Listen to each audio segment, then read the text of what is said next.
Hi, everybody. Let me find the right format. This maybe? No, this one. Okay. Hi, everybody. This is the Physics of Bitcoin show. I think I lost count. Do you remember which? 26. 26. Yeah. Episode 26. And we always give a little introduction. So basically, the idea is that both Stephen and I are PhD in astrophysics. In fact, today I saw a tweet by Elon Musk saying something about physics, how physics detects all the lies or something like that. And Saylor posted saying, "Hey, Bitcoin is physics."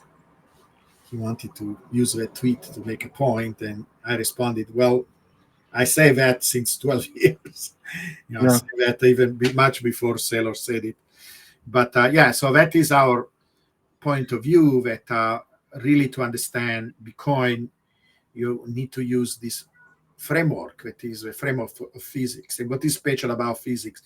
We really care to understand things from ground up, right? We want to go to the foundations, to the minimal elements that you need to understand a phenomenon around you.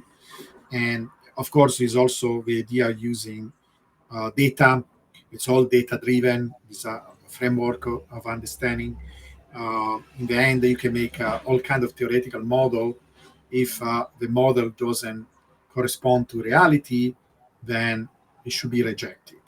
Uh, and there are also a lot of analogies from the physics world that allow us to understand all kind of different systems, including financial system, including systems that are driven by human emotions and human action. I know that goes against the understanding of certain people. I don't believe that this mathematics applies to human beings, but there is plenty of evidence. We mention all the time this book Scale, for example, by Jeffrey West, where he discusses the application of physics concept to understand cities, for example, that are human creation. And this actually is very relevant to the topic of this evening, where Stephen will discuss how this analogy with how cities grow and develop actually applies to Bitcoin, or at least topics related to Bitcoin, the Bitcoin ecosystem. So this is our particular approach. It's a different approach from other um, analysts or shows that you can see about Bitcoin, and I think it's valuable. It's a little intense, so my suggestion is we record these videos. You can watch them on X, but we also record them on YouTube. So go back to some of these shows. They are all listed on YouTube because we cover many relevant topics. For example, at a certain point, some months ago, Stephen covered the topic of quantum computing and the threat of quantum computing for Bitcoin. And I think it's one of the best. I think it was episode 5, by the way. If you guys want to go and watch it, it's one of the best presentation I ever seen about this particular topic. And Stephen give us, and I don't think it needs to be updated, right, in terms of the new discoveries. No, nothing's changed, from the general picture yet. Yeah. So if you're worried about quantum computing, please watch that episode, because you have a real physicist. I didn't see yet anybody discussing this topic with the type of background that Stephen has, because he's kind of an expert in this particular field, and his presentation is excellent. So some of these episodes require you to kind of follow a little bit what we are saying, maybe stopping the video, trying to understand better the arguments discussed. But I think they are very, very important topics, and they give you an understanding of Bitcoin that you will not get anywhere else. So this is our agenda in having this show. We have also an overall dream and direction that is we are building this. We are organizing this institute. It's called the Bitcoin Scientific Research Institute. That hopefully in the next few months, will be realized, and it will start to do a lot of activities, like eventually organizing conferences, for example.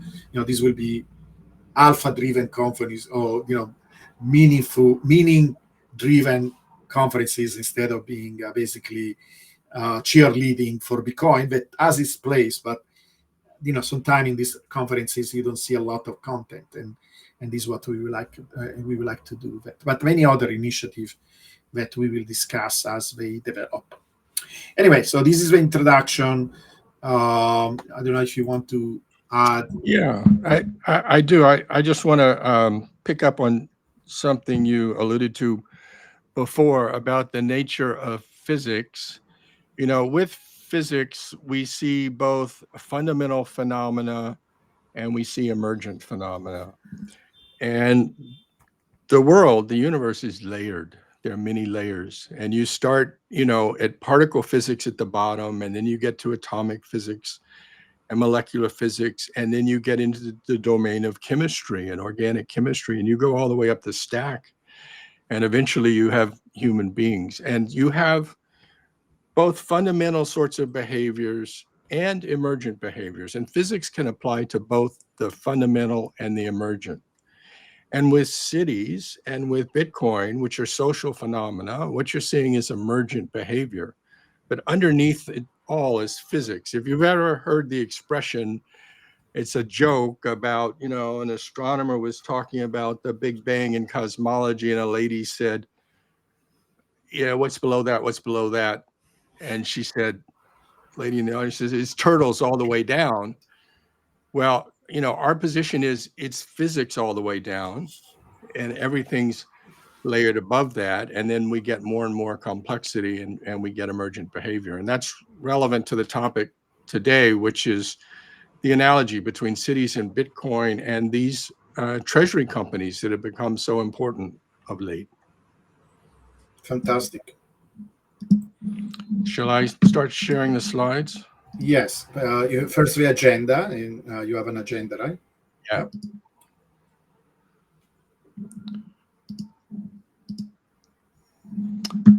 Okay, so title is Can Companies Become Like Cities? And the title is this is episode 26. Okay, so my hypothesis here is that companies can now choose.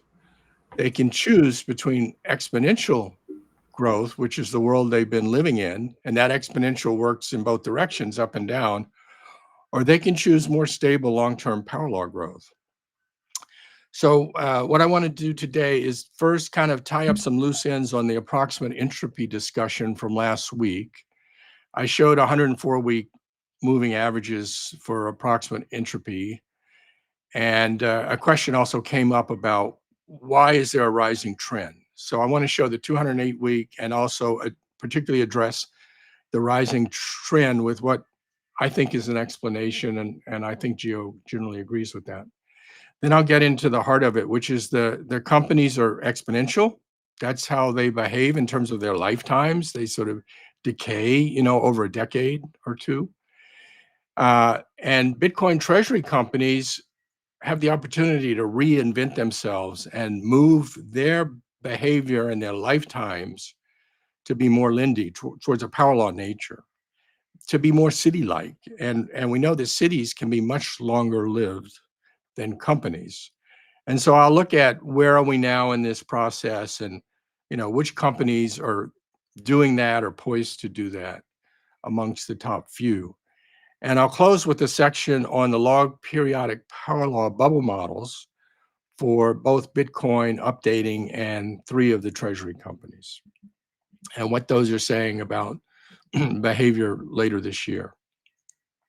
So first, on the approximate entropy section, this is a review. So if you were here last week, you saw this, but for people who were not here last week, what approximate entropy does is it's based on Shannon entropy, which is the entropy for information. It's in that spirit, but it's a little bit different kind of formula. It's designed for relatively short data series, such as seen in physiology applications, as well as in finance and other places. And it's relatively new. It dates from 1991, Steve Pincus. And so what it does is it takes a bunch of short vectors within the series of length 2 or 3 or 4, and then it looks how close they are from one to the next. And it's particularly looking for the ones that are quite close, that is, close to within a fraction of a standard deviation. And a typical filter is 20% of the standard deviation of the overall set. And that's the summary of the formula there. You don't need to worry about that too much. But to get the approximate entropy, you need to look at one order like vectors 2, and then the next higher order vectors 3, and it's the difference because it drops off as you go to higher order.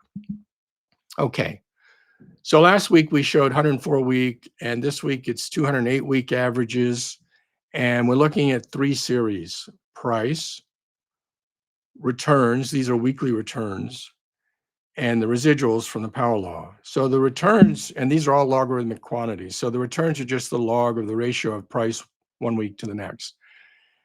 And those are the orange line. The blue line is the log of price. Entropy determined from the log of price series. The orange line is determined from the log of returns, as I just described. And then the green line is the residuals, which are first detrended by the power law. And this chart is for the shortest vectors, m equals 2. And what we see is that we get the green and the blue aligning well. That's log price and residuals in 2017, in 2021, and in 2024. You know, the first 2 are major peaks, and 2024 was kind of a mini bubble that we had right at the end of the year. And the price history is given on the gray line, and you can see that they basically are kind of predictors, or they're warning you about a peak that's coming down the road, and they lead by a few months. The other thing to notice here, except for the very latest one, that mini bubble lined up pretty well with the actual peak, and the orange one kind of fits as well. And notice also that the entropy is rising. It's true for the residual power law detrended, but it's even more true for the entropy calculated from the price, that it rises from about 0.2 at the base up to, you know, the 0.5 level. The lower the approximate entropy is, the more ordered the process is. So there's some increase in the disorderliness or the entropy. And that means that there's more information, it's more complex to describe, there could be more variability, particularly on the short-term timescales, because this method is looking at short-term. So this next one is just the same thing, but a higher order level, the m equals 3. You expect the values to be lower here, and they are. You see the same alignment with the blue line and the green lines for the price and the residuals, particularly at 2017 and 2024, and leading the price peaks either by something up to 8 or 9 months in one case, and just a couple of months in the other case. It's less obvious what's going on at 2021. There's not very good alignment there. And the log return line is not very helpful in terms of being predictive. That's the orange one. But again, we see this rising price entropy from the 0.2 area up to the 0.5. So the question we had last week was, what's going on there? Why is price entropy trending up? Okay, a little bit of background. We also know that the bubble strength has come down roughly as the reciprocal of Bitcoin's age. So we seem to have a situation with fewer and weaker bubbles, less herding behavior, more hedging that's bringing down the volatility and the bubble sizes. But also we're seeing less repeatability in the short patterns. That is, their entropy is rising. If their entropy is low, it would suggest high repeatability.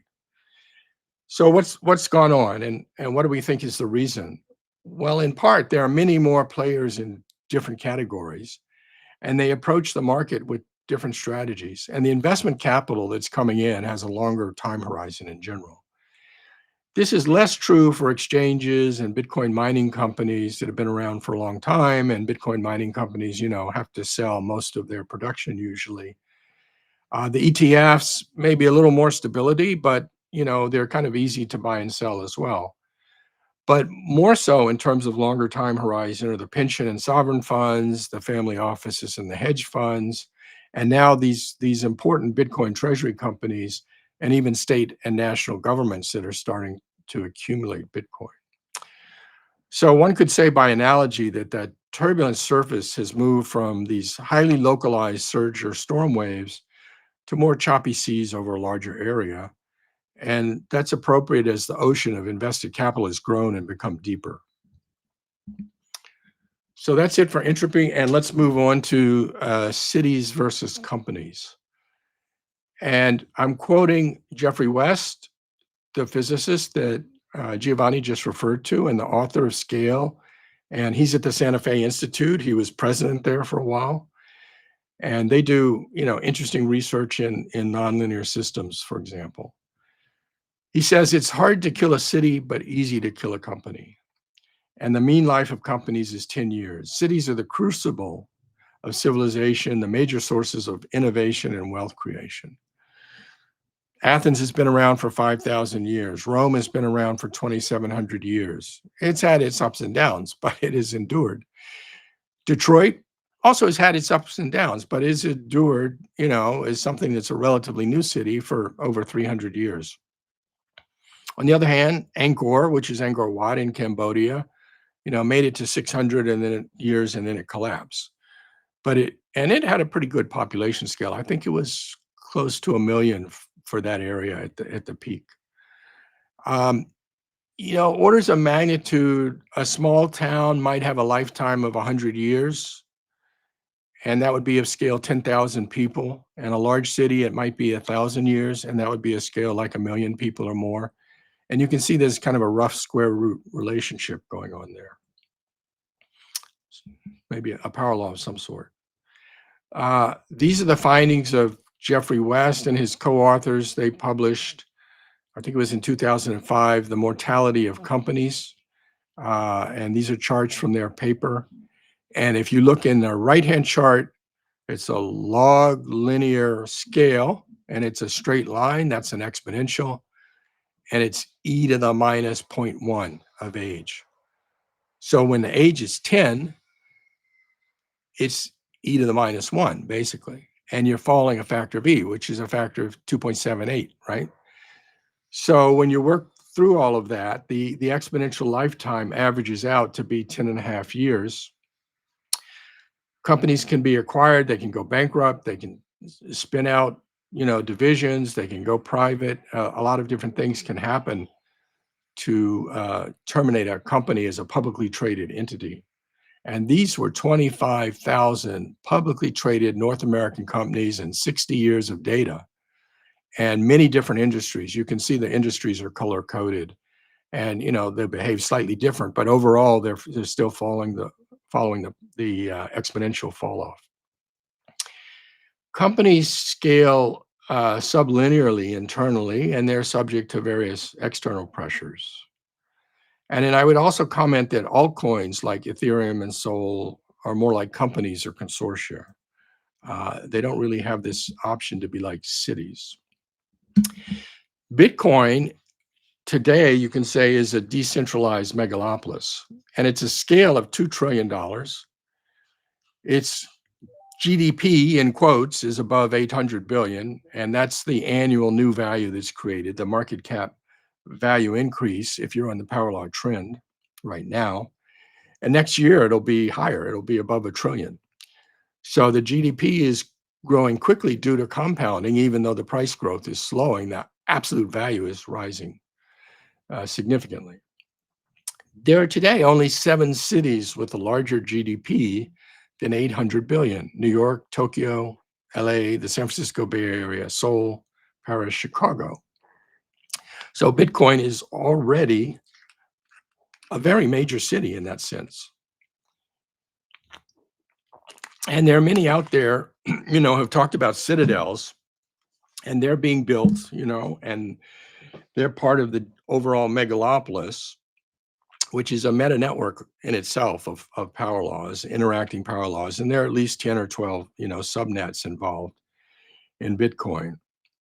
So Chat GPT agrees with the analogy that a metaphor works well to describe its vast, interconnected, influential ecosystem. And that's a citadel in Italy that didn't reach the scale of a city. It was a small town, right? Now, I just want to contrast with Ethereum because there was just an announcement this week that I'm going to buy that Citadel one of these days. yeah, it's going to be the headquarters for the Bitcoin Scientific Research Institute. Absolutely. Yes. So there was just an announcement this week. This very famed investor, who actually is pro Bitcoin, Fundstrat's Tom Lee, is going to be chairman of this new, quote unquote treasury company. They're going to raise $250 million. They think they can become the MicroStrategy of Ethereum.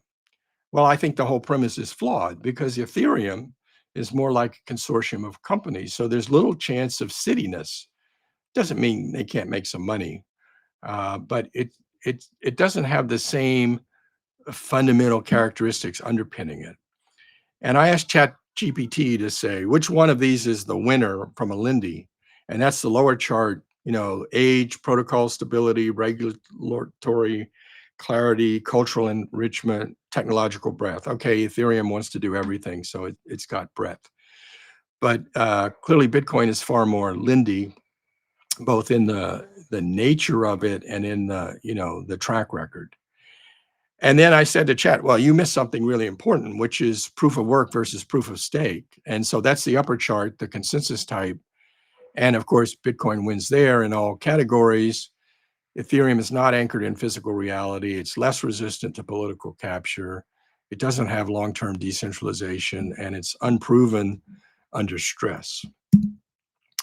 So let's get on to the Bitcoin treasury companies that have the potential to becoming like cities. Strategy just this week has checked all the boxes for inclusion in the S&P 500. So that's certainly one milestone. It has to be formally approved, but they check these 7 boxes. And as treasury companies add Bitcoin to their balance sheets, they're adding power law behavior, and they're adding stability, and they're adding Lindy persistence and future life because that's what Bitcoin has. As you probably know, there are over 100 companies around the globe that are now building their Bitcoin reserves or citadels. So they can start securing their future. They can build walls of security with Bitcoin, and they are the starting point for something that might become more like a city over time. Master today, with 114 billion of market cap, is similar to an American city in terms of wealth if the American city has a population of 400 to 450,000. So it's a decent medium-sized city in that sense. Bitcoin, it's up there just below those top 7 in the world. And if you take the San Francisco Bay Area and sort of cut it in half and include San Francisco and the peninsula, but not San Jose and Oakland, then it's about half of the Bay Area. And Bitcoin treasury companies have now become more important than ETFs in terms of the amount of Bitcoin that they're adding. And this has been true now for 3 quarters in a row. So they've grown their Bitcoin balance, I guess in the last quarter, 18%. And the ETFs, or maybe it was over this, sorry, it was probably over this whole, not quite sure whether that's 1 quarter or 3. I think it's probably just the latest quarter. And ETF showed an 8% increase. And here are the top 100 companies. This, of course, needs to be updated nearly every day. This is from a couple of weeks ago. It's well over 800,000 in total, dominated by strategy, just shy of 600,000. I think they're at 597 now.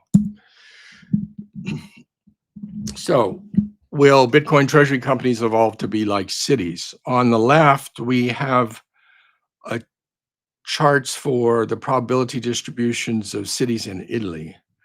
And what we see is a paper Sanchirico et al. From a few years ago. We can see that they follow power laws once you get to a certain level. Once the city size is 10,000. So if you look at the left-hand side of their chart, you see this curvature. It's a log chart, both in the probability of a certain population and in the population size. So straight line is power law. But if they're too small, you don't manifest the power law. So they found that kicks in at around 10,000. So that's the right-hand side of their chart. And they show two different power laws. One is for city size, and that's the black dots in line. And the other is for the probability of a person living in a larger city. And of course, there are more people in larger cities. So the power law is one steeper, less steep. It's one more shallow than the distribution of the probability for city size. So they're both pretty good straight lines. One's 2.4, the other's 1.5. So different by one, within the errors. And I previously showed the chart on the right. This is not probability, it's rank ordering, but it's related, and it also should manifest a power law. And we see the same sort of phenomena.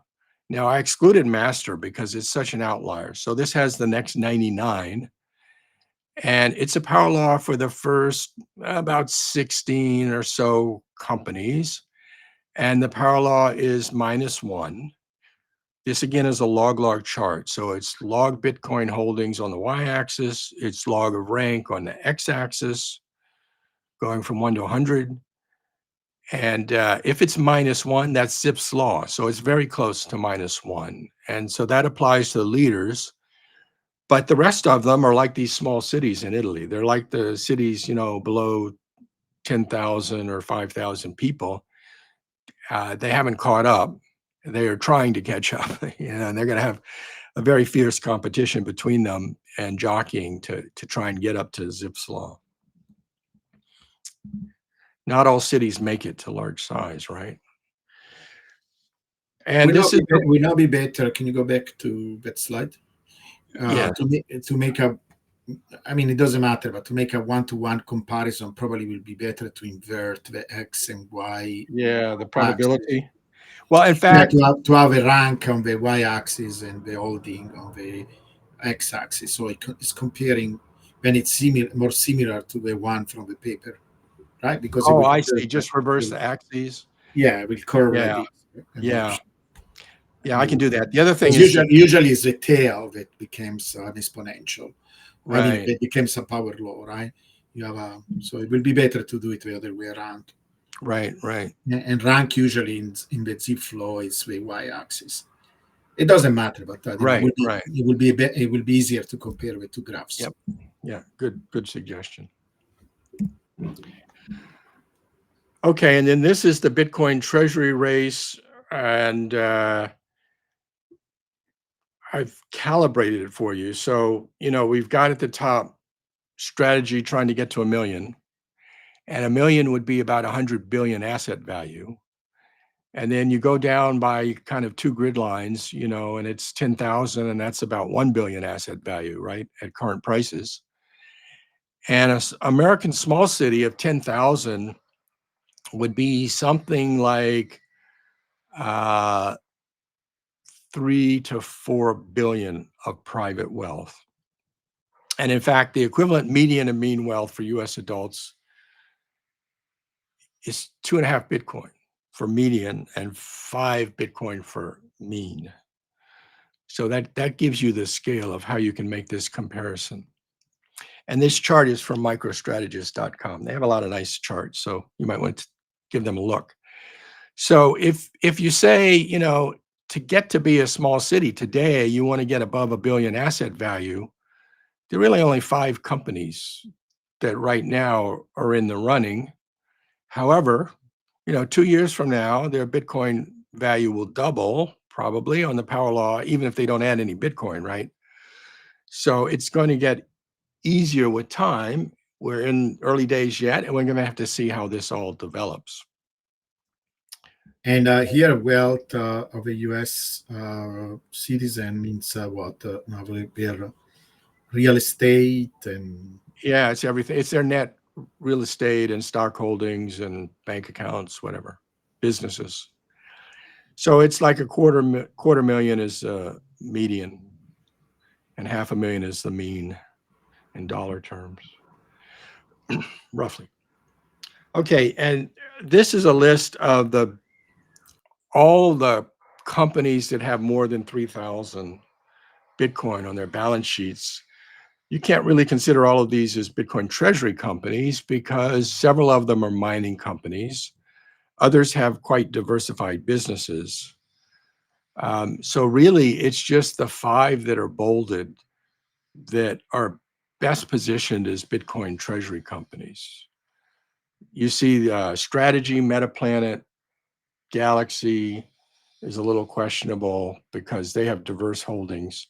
Similar Scientific and Boya Interactive on this one. Um, Mara, Riot, Clean Spark, Hut 8 are all mining companies, and they may or may not, and they've got different ideas about this. They may or may not become more like Bitcoin treasury companies. Mara seems to want to. Right now, it's 88% of their market cap, and yet it's not reflected in their stock price. They don't have any multiple. Their stock's been flat 4 years, so that one's an interesting. The third one, CEP, is 21. Jack Mahler's associated with that. They're too new. We don't have a history there, but that's what they want to be. They're clearly designed to be a Bitcoin treasury company. So that one we should see entering more and more. But what I did is I looked at their price history, and I did power law regression since the date they first held Bitcoin on their balance sheet. But the regression zero date is when Bitcoin started, January 2009, because what they're doing is they're jumping on top of an existing Bitcoin power law relationship. And what I found was that three of them have power law indices around 4 to 6. The latest for Strategy is 6.08, for Galaxy 4.11, for Similar Scientific 5.18. Two of them, Metaplanet and Boya, have very, very high power law indices, which we would not expect to be sustained over time. And in fact, if you do them from when their own first date was, then you get low power laws down like 2, and they're going to end up somewhere in the geometric mean probably. But we'll have to see how that shakes out. The R squareds are okay. It's 0.42 for Master and 0.44 for Galaxy, 0.62 for Metaplanet, 0.8 for Boyo and for Natick. Similar, it's only 0.1. They're kind of undervalued, it appears. Whoops, we went 2. So this one just shows on the y-axis the power law index, which is pretty discordant for 2 of these, but it's in the general space one would expect, close to 5 or 6 for the other 3. And as they evolve, they'll acquire more Bitcoin. Their MNAV, which is the market cap to net asset value ratio, will moderate. It won't stay probably above 5. It'll come down towards the 3 and below. And we expect that they'll start manifesting power law price behavior. And that, one could say, is they're starting to acquire the characteristics of a city, since cities manifest power law price behavior. Sorry, so power law, GDP, and yeah. output behavior. So before you go to this topic, right, with this slightly different topic, I want to congratulate with you on this incredible idea.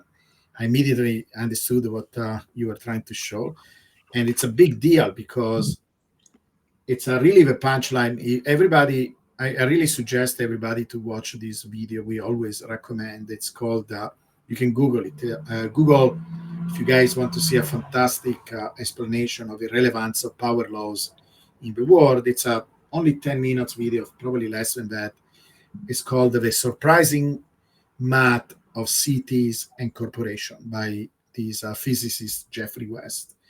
And it's one of the main punchline of that entire lecture is exactly what Stephen explained. That the data show that cities grow like power laws. All the different parameters, many different essential parameters, from how fast a city grows, the GDP of a city, the number of patents in a city, the number of libraries, how fast somebody walks in a city, also some negative property like the number of crimes. Everything that is important for a city grows like a power law. And the result, will be and I think Stephen showed a graph about how likely is the survival rate of a city relatively to its size. That looks also like a power law. That is another interesting thing to explore. But the fact that one can make a case, and if you read the book that goes a little bit more in details, it's clear why cities live for a long time. They are more flexible, they are more resilient, etc. And this is due to these power law properties. And then you have a corporation, so it is another creation of human beings, right? That they don't live long lives. Most of them die within a century at most, and most of them actually die within a decade. And that is so interesting idea that by adopting Bitcoin, now a corporation has a chance to become this other entity that human beings create, that are more stable, that are more flexible, we can resist more to crises. That is, basically becoming like a power law. And so it's a genius. It's a genius idea. I really love it that you had this intuition. Yeah, well, it's actually not a new idea. Saylor realized it. Saylor knew that his company was stuck, that it couldn't grow, that he couldn't compete with the larger companies, that he was too late to AI. And he had this hurdle of 10, 15, really 15% that he couldn't meet. And he felt like MicroStrategy was on a slow boat to death, and that he had to change. And so he did it out of desperation. And he realized that Bitcoin was going to allow him to build something that would be viable for decades longer. Yeah, and And and so, yeah, yeah. go ahead. So finish, please. Well, I just say he intuitively understood this. Right. So that is Yeah. true. So sailors has a lot of good intuitions. This is why he's a business person. You have to have that level of intuition, and he brings to actions this intuition. But then he tries to explain this concept, and I think besides some general statements that maybe they can be valid or not, he doesn't do always a good job in explaining the math and the logic behind. Right? It's kind of pep talks. They are like cheerleading, and what we are trying to do is actually to give mathematical explanations Mhm. and logic, and bring logic and data to actually, to these intuitions. We are Right. doing the best.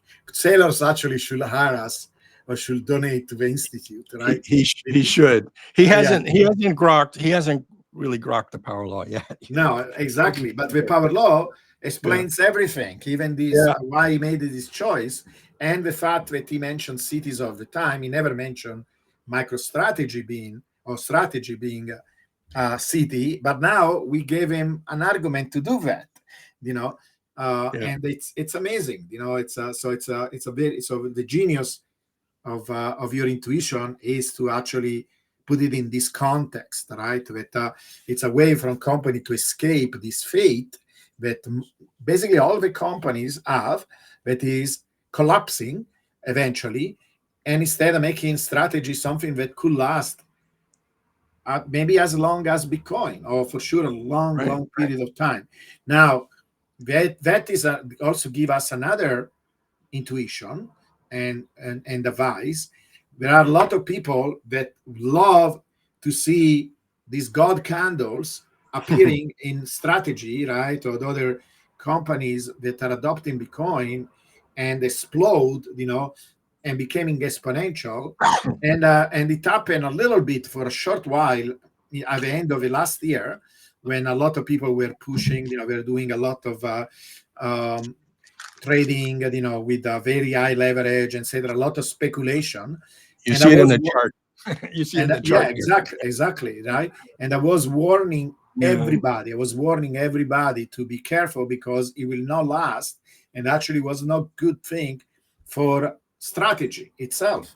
And then it corrected itself, and now if you look at, actually, I adjusted that jump. I included in my model. I adjust for that, and then Hmm. it does look like an overall power law. If you compensate for that jump, it was a jump of almost a factor of two, uh, Hmm. you know, in in performance relatively to the power law, um, in a very very short amount of time. So actually, again, you want a strategy to have a little bit of leverage relatively to Bitcoin, but not to leave this power law behavior underlying Bitcoin itself.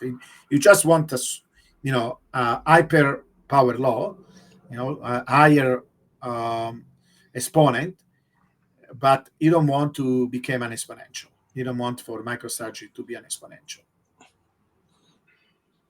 Okay, It's a very good. important concept. And we will look at that. We'll look at that chart in a moment. And this is the log periodic power law behavior of Bitcoin.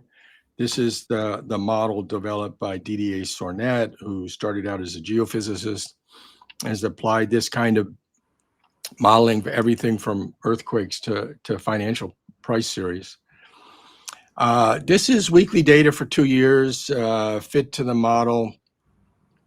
And right now, it's has a critical time at August 24th. You can see 3 waves. So there's an initial long wave that's mostly in 2024 and centered around, April Q2 of 2024. Then you see another wave, which was the end of the year wave. And then now you see, that bubbled up in Q2 is the third one. And then hopefully we're starting into the fourth wave here at the early July, and that could take us up towards 120,000 according to this fit. Now, these things are sensitive, and you have to kind of play with them and keep updating them. And, it's not going to keep predicting the same endpoint a month from now that it does now. So understand that, because they have so many parameters. I've got 7 parameters. Right now, the estimated price 2 weeks before the critical point, it gets difficult to estimate it right at the critical point, is 124,000. Very high R squared. It's a 94% R squared. So that's quite interesting. And the uncertainty is only around $6,000, which is small for the model uncertainty. So that's Bitcoin. Now let's look at strategy. Here it has the critical time, which is the last of the 7 parameters on the left at October 20th. The other parameter that's worth interesting to look at is omega, which is the 5th parameter, 10.85. That tells you roughly how many waves you're going to have. So And right these now, critical times, just to explain to people that are not familiar with this model, are supposed yeah, to be. yeah. Let me refresh people or tell people who haven't been on before. Basically, you have a power law trend, and then you have waves on top of that. So the parameters A and B and M tell you the level and the slope and how fast the power law trend is. And then the waves are characterized by the C parameter and the omega parameter, which is the frequency, and it tells you how fast the waves are coming. And the waves are distributed in time, not linearly, but logarithmically, and they get shorter and shorter. And you see it on the graph here. You've got a very slow wave, a little bit faster, even faster, faster, faster, faster. That's the omega, is how do they get faster? Then the critical time is it all goes like vertical, and the idea is that, it becomes unstable, and then that's when you have a crash and you have the end of your bubble. So this one is saying 120 weeks from the start date, which here was, 2 years back. And so that puts it into October of this year. And a lot of waves because omega's almost 11. And we see 1, 2, 3, and the fourth one could be forming here. And then if you try to estimate a couple of weeks before, because it gets very hard, is the dash line, the projection gets very steep, the orange line. It goes up toward 1,000, but 2 weeks before it's about 700. Something is going to happen, right? With Right. probably a price correction of some kind, or usually a drastic price correction. So basically, that is what this meant for critical time, right? And they can go Right. up or down, but this is it probably is a correction down, right? Given that it seems that we are going higher and higher, and so will be a correction down. It's basically a mini bubble, a mini Yeah. Well, crash. this is a real bubble. The general idea is that the risk of a crash becomes higher and higher as time goes on, and certainly Mhm. as price gets steeper and steeper. That's the broad idea here, and you have this kind of struggle between the people who are playing momentum and the traders, and people that are hurting, and then people are looking at things from a more fundamental standpoint and either selling towards the tops, which we know the whales do, or even shorting. Yeah. Okay, so that's a pretty good fit for that one. And then the next one is Similar Scientific. It's not a very good fit. R squared is 0.2. Omega is also high at 10. The critical time, it says at the end of this month, but it's hard to put much stock into this because of so much difference between the model. And similar, their business, they've got a positive cash flow, profitable business from their, uh,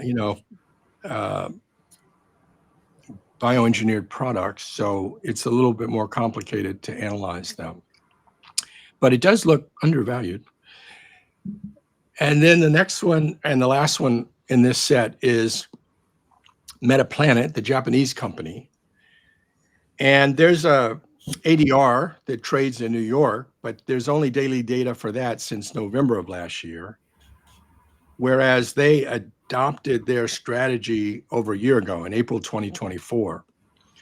So if I run just the data from the New York data, it has a peak now and a value around $16 for the peak, which is not much different from today's price. So, a little, I think it's at 11 or 12. I'm not sure exactly right now. And then the chart is Tokyo yen. And we see, since I could not, I was unable to download this data. It wasn't downloadable from the sources I went to, because it trades in Tokyo. But you can see the three peaks. There's 3 peaks since April 2024. And if you just fit those with the idea that the time intervals are spaced logarithmically, then you get a ratio of 0.56. And the equation for that is just the size of the interval. The nth interval depends on the size of the first interval times this ratio to a power n as you add more and more intervals. And this ratio, lambda term, is always less than 1. So that suggests that you could have 3 more peaks in August, September, October, and the omega was 7 on the other one. So it's reasonable to expect several more peaks. And so maybe we'll see a peak in October timeframe. But actually doing that and estimating and converting yen back to dollars, it doesn't change the price very much. Here's a summary of those 4: Bitcoin, Strategy, Similar, and Metaplanet. The price now. The suggestions for the peak: late August, early October, July, into this month, and Metaplanet. If you use the shorter data series now, but if you use the full Tokyo price series in October, and the Bitcoin price 2 weeks prior is not that high. It's 124K. Consistent with this idea that bubbles are shrinking, and that entropy is moving out to smaller scale structures spread out more broadly. Master has a lot of headroom to 700 or above, similar a little bit up to 51, Metaplanet from 12 to 16. If you look at the largest 15 Bitcoin treasury companies, I would submit that right now only 5 of them are truly in that category. In other words, the miners are not, Tesla is not, because it's such a small percentage. The same is true for Coinbase and Block. So the ones that are pure plays are MicroStrategy, XXI, CEP once it gets rolling, which should be pretty quickly, Metaplanet, and Similar Scientific. Sorry, that's only four companies right now. Amongst the miners, Mara seems the most likely to try to get into that Bitcoin treasury space. Okay, that's it. Thank you. Very good. I love it. Thank you so much. Okay.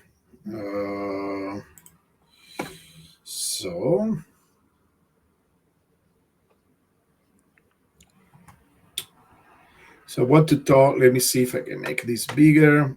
One day I'm going to learn how you do it. I'm still struggling with this. I don't know why. But this should be a little bit bigger. Let me see if I can make this smaller.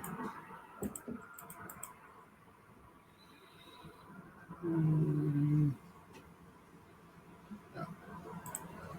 What about this? Does it look better? No. That's good. That's good. This is good. All right. I don't see the screen, but it's fine. Anyway, so I thought we were not going to talk about stock to flow ever again. And then this guy, Brian Rommel, I don't know how to pronounce his name. He's supposed to be. I'm going to, I never lie, and so I'm going to admit I don't know this guy. I look him up, and he's supposed to be a relatively well-known internet celebrity. I did a little bit of research on him. He talks about AI and technology and stuff like that. I know. So evidently he likes Bitcoin too, and there are a lot of people that follow him. He has hundreds of thousands of people following him. And when you are in a position like that, and you're trying to educate people about Bitcoin or at least comment on Bitcoin, it's good that it's important that you give the right information. And I was almost shocked by this post because what is he trying to say? Is he joking? Because okay, he's saying it's outstanding and robustly accurate. It looks almost like he's trolling people, because you right now, if you see the model is the gray thing, right? The gray tell us that right now Bitcoin should be $500,000 at a minimum, and this is after he Plan B, the author of the stock to flow model, adjusted it by a factor of 2 because early post that he made, he was actually projecting $1 million for this cycle. And it's important to understand there are a lot of things, right? Say, what more do you need to know? A lot. You need to know a lot because most people don't understand. They like this colorful graph. There are all these nice little big dots. And I heard the joke one time. People say, as the model becomes less and less accurate, the dots are becoming bigger and bigger. but they are colorful and people like it because I don't know what. They think there is some kind of pattern there that is supposed to represent Bitcoin. But one of the things that there are a lot of things that people don't understand. One of the things they don't understand is that if you study the model, and I think at this point I know the model better than Plan B. I know it sounds arrogant, but actually did so many tests, I studied so much, I push it in so many different ways that I do understand it better than Plan B. And it's worrisome because Plan B himself, if he really understood his model, he will do a retraction. He will say, look, I tried, I did an attempt, and there is fine. It's fine. It's fine to do that. It's fine to explore things, trying to go deeper, etc. But then being doing this in a scientific way, that is the only way that is meaningful to do it, is also to admit when you are wrong. If you are wrong and your model, and it's not just how well is representing the behavior of Bitcoin, but also the ideas behind, right? If you are wrong and there is some problems with it, then you should admit it and tell people it's important. And you will be respected anyway because it's fine. It's fine to explore ideas. You don't always get, to points only because you're right. Even just attempting and trying to explore, it's improving our understanding of these things. But anyway, so one of the things that I was saying people don't understand is that the value of this flat line here, it's supposed to be an average, right? It's an average. It's not the top. It's for sure not the top, right? Even the average, average of what, right? It's supposed to be an average because when you do the fitting, you have this clustering of data points when you represent stock to flow versus the price. And when you are fitting, and he's trying to fit, is another thing that many people don't know, there is a power law inside the modeling of stock to flow. It's actually a type of power law fitting of the data, but he's trying to fit things that are not behaving like power law. Stock to flow, it's deterministic. There is actually a formula. There is a little bit of variation in between the halving because the block time is now fixed, and so it can change a little bit. But roughly, it's somehow constant during the halvings, right? So it's programmatic. It's a programmatic equation, and we can calculate this equation ahead of time. And the main thing about the evolution of stock to flow that it jumps by a factor of 2 every 4 years. And if you know anything about math, any process that increases by a particular amount over time at fixed period of time tends to be an exponential over the long time. It's in fact almost a definition of what an exponential is. And so I don't know why he's trying to fit it as a power law. The only reason I can imagine is that he saw, and in fact, I talked with Plan B, kind of confirmed this, that he saw my, my post, my initial post in 2018 on the power law, and he was puzzled by that, and he was trying to find a causative process that could create the power law. At that time, I didn't know myself what was the causative process. Now we know that has to do with the growth of Bitcoin, with the adoption of Bitcoin. And so he proposed stock to flow. Stock to flow was mentioned by Seyfedin in the Bitcoin standard. And so, it seemed like an interesting idea to link the concept because in the Bitcoin standard, it's just mentioned as a high-level concept. It's not mentioned as a parameter to describe a behavior of Bitcoin. And he did this step, okay? So as an explorative idea, could have been also okay. But now we know that it doesn't work. It doesn't work for many different reasons. The first one, look at this. How can you say that this is robust, outstanding and vastly accurate when we are around 100,000 and the average price is supposed to be 500,000. Average means that we need to go much higher than that, given that we are 100,000 now, to actually get that. And the cycle, okay, it doesn't have a lot of room for that. We will have to go much higher than $1 million in the future. And you can make a different. Really, if you take seriously the model at a face value, right? The jump should produce that change in price almost immediately. Now, you could say realistically, well, it does take some time for the market to adapt, right? Because the entire idea is that there is a shock. Shock means fast, a shock in the availability of Bitcoin, the shock in supply. The shock in supply should produce a change in price. If it's not immediate, the model says immediate, the literal interpretation of a model.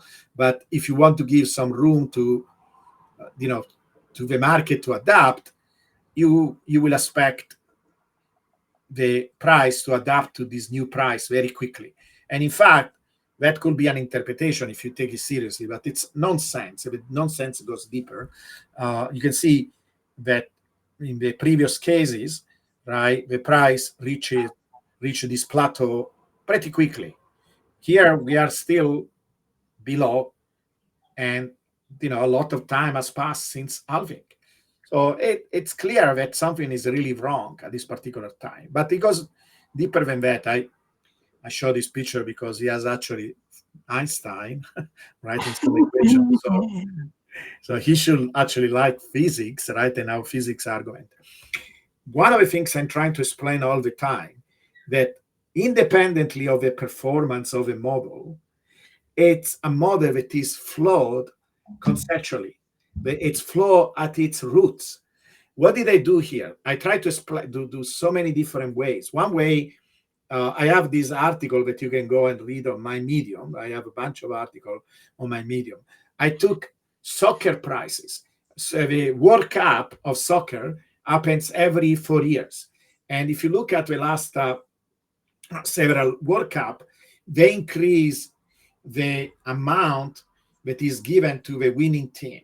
So I took that sequence and the ratio of these changes in the World Cup prices, and given that they are happening for years, they kind of align, not exactly, right, not the time, but at least the distance between the events.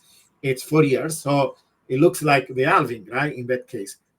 And they made a model of Bitcoin price using these prices. So if it works with soccer prices, it is absurd. It means there is something wrong. And you know what is wrong? Is that any time there is a jump like this, you will create a sense of temporal progression. Basically, it becomes a sequence that goes up in time. But it goes up in time only at one single event.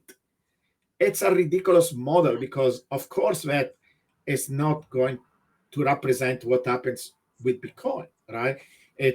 In fact, I did here. These are, if you are not convinced by the soccer prices, I did here. I created some kind of a random price action. Okay, there are no bubbles here. It's actually a good thing because the bubble creates some confusion.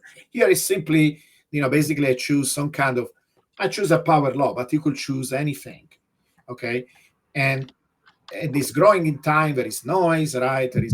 It's just a random sequence of numbers, and then at random times, I created this other model that is supposed to represent stock to flow that jumps by a factor of 2. But I choose a random time to show you that it's not even essential for these jumps to be equally spaced. They can be at any time, including equally spaced. They can happen at any time.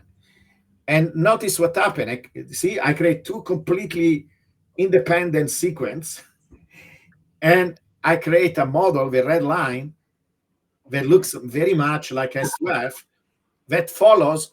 You will be very impressed and say, wow, this model follows very nicely this blue curve. It seems to trace overall the trajectory and kind of stay, close to the value of these prices. Right now, you say, well, what happened in the middle? Yeah, exactly. What happened in the middle? That we should ask that question, but we should ask that question also for S2F model, and nobody ever asked that question. Why the model says the price is flat? Okay, I asked that question myself today. Few people try to answer, and there is one simple answer that I will give you in a moment, but it's a very fundamental question. Why the model tells me that the price should be flat in between these halving, these arbitrary invented halvings, but it's the same answer that we get here from this real, supposed real stock to flow model. I will tell you in a moment. But something worse, right? So what did I do here? I say, now I go back and I do the same model, but to make it a little bit more similar to the real stock to flow, I do the halving at precise time. Here I did it every year. I did it every year to get more data, but it doesn't matter. I could do it every 4 years. I can do it anytime. The same rule, right? I create some kind of fake SUF where the SUF jumps by a factor of 2 every year. I have this sequence. These dots represents where the jump happened, and they are drawn on top of the price because I'm showing what is the price at the time of jump. Now, the green line, what is the difference between this green line and red line? The green line, I use only 4 data points. Okay, that is basically what he used up to last cycle. He used only 4 data points. And you say, well, wait a second, S2F, it's a continuous function, right? It can be also calculated between halving. Yes, but it's mostly flat during these times, okay? And so I use only 4 data points. Notice, forget about the continuation of a green line, right? Go from here to there. That are the first, so put an end or something, cover it, and look at the first 4 points, right? You see how the green line comes very, very close to the blue line? It seems to do a very good job in tracking the price, right? Well, what if I add more points, right? So I will have to, using this, I'm going to calculate, because the entire idea is that this is what Plan B does. It calculates this quantity S2F, and then the price, and then it takes the log of price and the log of S2F, and it plots some kind of a straight line. Again, why did he do that? I think simply because he was inspired by the log model and introduced this quantity instead of time itself, because he thought that this quantity could give like a mechanism, to explain why we have a power law in the first place. He didn't realize that this quantity is an exponential, so the fitting is not going to be very good, and you kind of forces, you can shoe orning these fit, but the problem with that is that is another fit, meaning that by the time you introduce a new data points, you will have to recalculate the entire fitting. This is why if you keep the variables as in the previous fitting, you will see a deviation. You see the next cycle, you see how the green line, this is exactly what we are observing right now. There is a deviation keeping the parameter the same from the blue line, and the deviation becomes worse and worse. If we are jumping to the next cycles and we are going to plot S2F, how S2F is going to look like, the deviation will look worse and worse and worse in time. And notice how this green line, it's basically a straight line, right? It goes up in, like a stairs, but notice how it looks straight overall. It looks straight overall because in a log linear chart like this, where I plot the log of a price and the keep time linear, we repeated this maybe a million times. Anything that looks like a straight line is an exponential. It's clearly an exponential, and it cannot model something that bends like Bitcoin, because I use like a power law model for the blue line here, because it's 2 different type of functional forms. One is a power law with diminishing returns, and the other one is with constant returns that is an exponential. So this green line could never do a good job in, if you keep the parameters the same, in tracking the blue line. Now the red line, what is a red line? Well, now I'm using all these points that are many more points, right? I'm adding 4 more points, and I recalculate the parameters. And again, it does a kind of a good job in the sense that, like the last step here comes relatively close to the price. The middle one don't do a very good job because as you add more and more data points, the divergence, because again, you're trying to fit a power law with an exponential. But you see, is for sure, the red line is for sure a better model than the green line. Well, because I recalculated the parameters, and this is what Plan B will have to do. He did it already, right? 2 cycles ago, he did it by basically saying, "Oh, I did some mistake." This is why he has this factor of 2.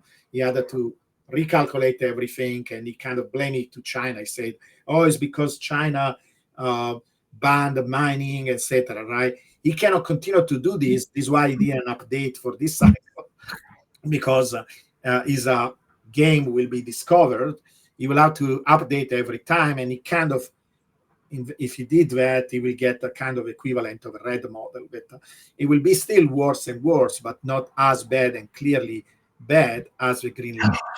And this is what they did, right? Notice, like the final model uses an exponent that is 2.45. The first model uses a 4.42 exponent. So here I'm calculating the slope of the power law that is using to create the model. This forced power law, it's not a natural power law. You can always ask the algorithm, try to find a power law through this data. The algorithm will try to do its best, and it's going to give you a power law, even if a power law is not a good fit for your model. But the price you pay, that every time you add more data points, you will have to change that slope. And here is the y-intercept. And notice it's not a small change or a small adjustment.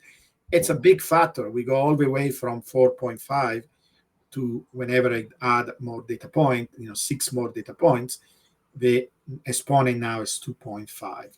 So basically, this is what he will have to do, is to change radically his model.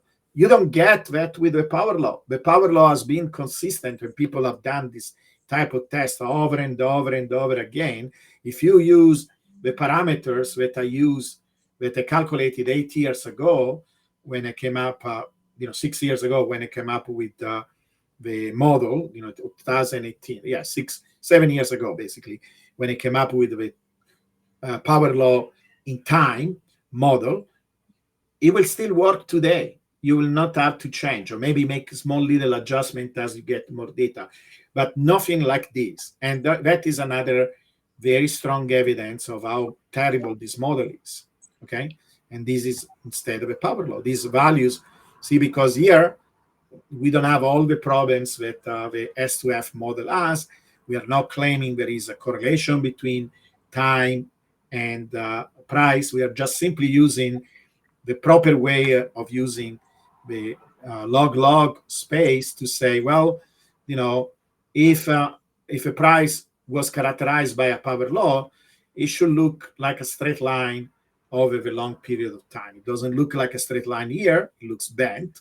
An exponential will look like a straight line here. This is a log linear scale, right? But a power law will look like a straight line in this graph. And it does, right? Even if there are oscillations. And so this is the proper way of doing it. This is not the proper way of doing it. And you can see how flawed this model is. Not even in terms of how well it's doing, but conceptually. It's really the wrong model. There are very strong conceptual mistakes in how this model is designed. Anyway, this is my, I don't know. I know that this will not be the last word. Probably we'll have to go back to this one day. I don't know. I don't know when this is like a vampire. It never dies. It's a model that never dies. Anyway, do you want to comment something? Yeah, a couple of comments. One is a very simple one. As long as it's a cube power law, as you go from one halving to the next, the ratio of stock to flow is converging on two. Right now it's 2.14, and the next one it'll be 2.07. So it's basically already converged to two. Cubed is 8. That's 68% compound annual growth, a factor of 8. So it has to do 68% compounded annual growth from here to the end of the century. It's already clearly breaking down, and it's just going to look worse and worse as time goes on, because we know we're at 42% growth and next year 39, et cetera. So that's the first comment.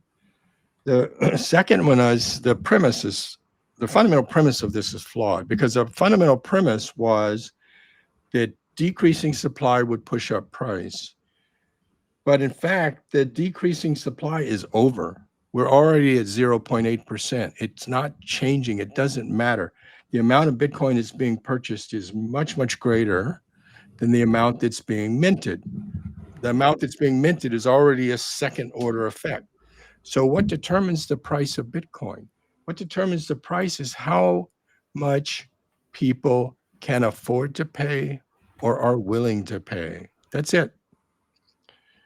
And, that is a function, yes, of people entering the network, but it's also a function of people who are in the network deepening their commitment. So it's a combination of attracting more treasury companies, for example, adopting this strategy, and two, those treasury companies increasing their commitment by buying more and more Bitcoin Yeah. as one category.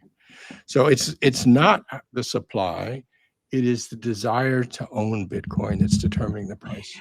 And you will say, well, that then is demand. It's different from demand because demand, it seems like a semantic discussion. It's not, because it's really concept. It's really fundamental ideas. Adoption is different from demand, because adoption means that you are embracing the technology, you're embracing the concept. In this case, it's even beyond being just a technology. It's a lifestyle. It's a worldview. In a sense, it's almost like you are becoming a member of a religion or something like that, right? I know it sounds bad for the people that are not religious, but I'm saying that it's something that requires much more commitment, understanding, changes in decision making, and so on. It's a much deeper process than just demand. So demand doesn't explain these. For example, doesn't explain how come we have the square. So that we have a model, right, of how adoption grows, that is the cube of time, if you look at addresses. And then the price reacts to the square of this adoption. That is not easily explained with a simple supply demand model. I never saw anybody show me that you could recover that. Now, one could do something like that with S2F. I'm trying to kind of still man this model that it's kind of a waste of time. But one of the fundamental way to go from an exponential to a power law is to introduce some kind of one over time component. That is really, if you look at how the change in the price happens, or the fundamental parameters of the model happen, is that it's proportional to whatever quantity you're measuring. Like, for example, if you're interested in time, right, you're saying uh, the change is let's say you were looking at the relationship between price and addresses, right, or price and S2F, or whatever. Addresses is in our model, S2F is in this model. Then the price will be, the change in price will be proportional to whatever SF is of the addresses are, right, to how many people that are already joined the network, of the value of S2F. What is missing to make it a power law is a 1 over time factor. And you could introduce that factor by saying, well, the response to S2F, but the change in S2F, it goes down in time. It's not as strong as in the beginning. The problem with that is is the other component that I mentioned about. It's so characteristic that you can see it is evident in this model, is that this model predicts flat behavior in between the halvings. Do you know what that means?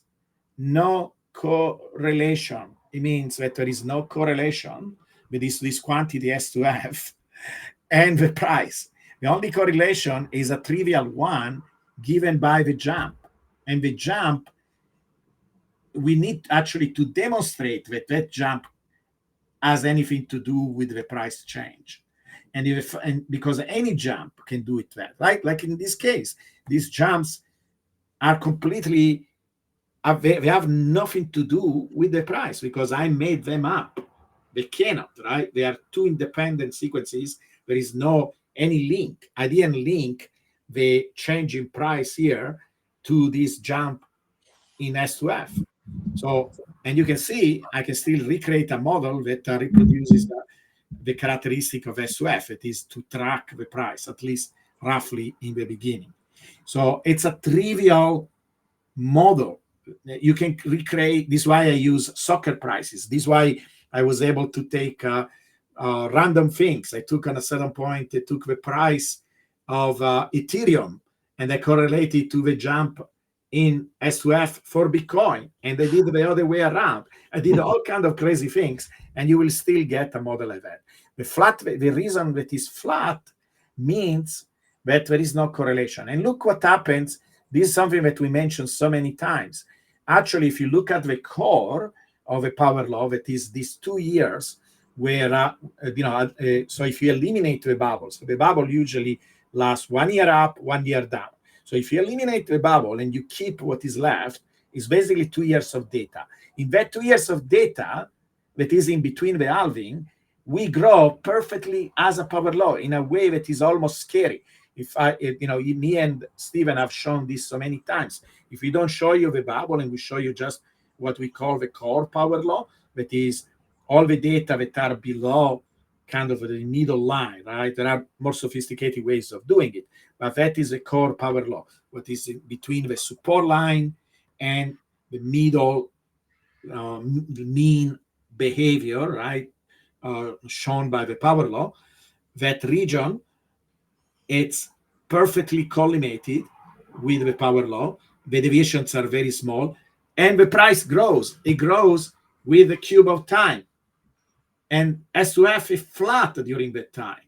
So that shows there is no correlation. S2F cannot explain what happened in these times, in these 2 years. So that is more than basically 50% of the data.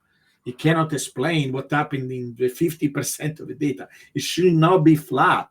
This is a very strong warning sign that something is wrong with this model, because you can see very well that imagine that we had bubbles here 50% of the time, and the other 50% we didn't have bubbles.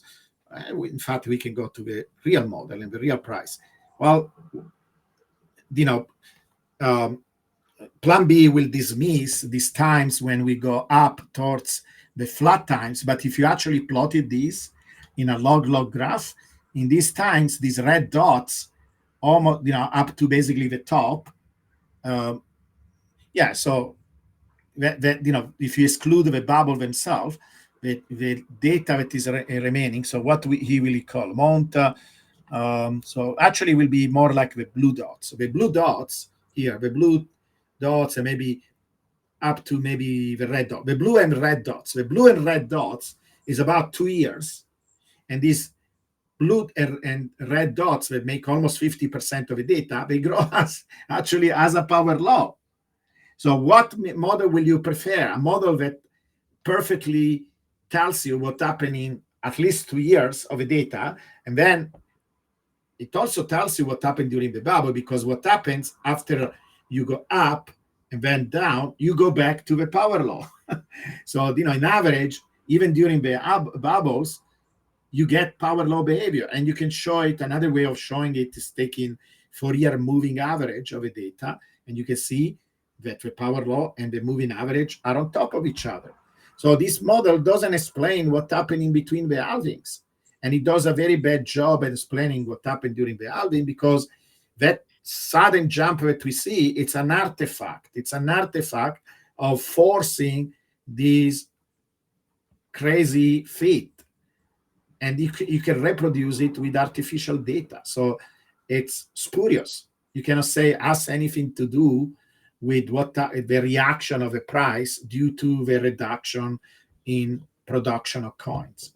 You have to demonstrate that. This graph doesn't demonstrate the fact that they seem to, like in this green line, they seem to follow the price. That is not a demonstration of nothing, because I can do it with random data points. I hope you understand, guys, what I'm trying to say. If you have something that, imagine you have a device, right? Another way of understanding is this.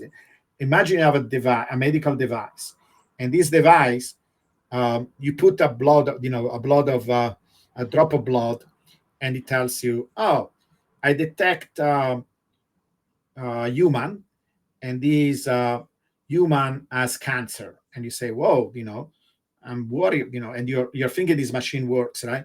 I'm worried, right? This person is supposed to have cancer. Well, say, well, let me test with something else. And then you put a drop of blood, and this is a perfectly healthy person. You have other way of testing. There is no cancer in this person. And you put it and say, I detect a human and it has cancer. I say, something is wrong with this machine. Then you put another drop of blood, and it's a pig. And the machine says, it's a human being and it has cancer. Like at this point, you throw the machine in the garbage. You think this machine tells me basically the same thing, no matter what my input is. It will be a terrible machine. In fact, right, there was a case at Terranos where they got in trouble because their machine basically was doing kind of like that. It's you need to be able to show that this works only when there is a real correlation between S to F and the price. And for sure, this method doesn't do that. You can reproduce the same result with random data. So it's a garbage method conceptually. The reason why this doesn't apply to the power law is because time has a unique, that is the beauty of having a model of works in time, because time is a spatial variable. We are not saying that price is in any meaningful way correlated to time, where actually time is causative of price, right? It will mean nothing. We are just saying that taking a log graph shows the scaling behavior, that the price scales in time. Okay, the scale of price and scale of time are related by a simple relationship that is a linear relationship. It's a completely different approach, and is a continuous approach. It doesn't rely on clusters. It doesn't rely on jumps. That this gives this false directionality in time. It's a completely different way of doing this. Now, I want to add something for completeness and transparency. When we show graphs in the log space of price versus addresses, that one has some of the limitations of trying to find correlation between two variables. So one has to be a little bit careful. The reason why, again, we overcome that problem, one, that model is also not jumpy. That is a good thing. And also, there is a much more robust logic in causative logic, and say, look, there are addresses that are growing time. They seem to grow with this power law. These are also, like, if you start to put everything in the framework of networks, we have a lot of independent evidence that networks, the links in the networks and the net in the networks grow as power laws. And then you say, wow, if you're thinking about addresses, it's kind of expected that they grow as a power law. The internet grows as a power law, and it grows with an exponent that is very close to Bitcoin. See, you're starting to build a case of multiple layers of evidence. So it's not, if it is, you're reducing the possibility that this relationship between addresses and price is spurious, because you have so many different layers of evidence. And so, yeah, I don't know, it seemed cool to people because many people told me, I understand stock to flow. Try to understand stock to flow. It's actually per se as a quantity is even kind of stupid quantity to start with.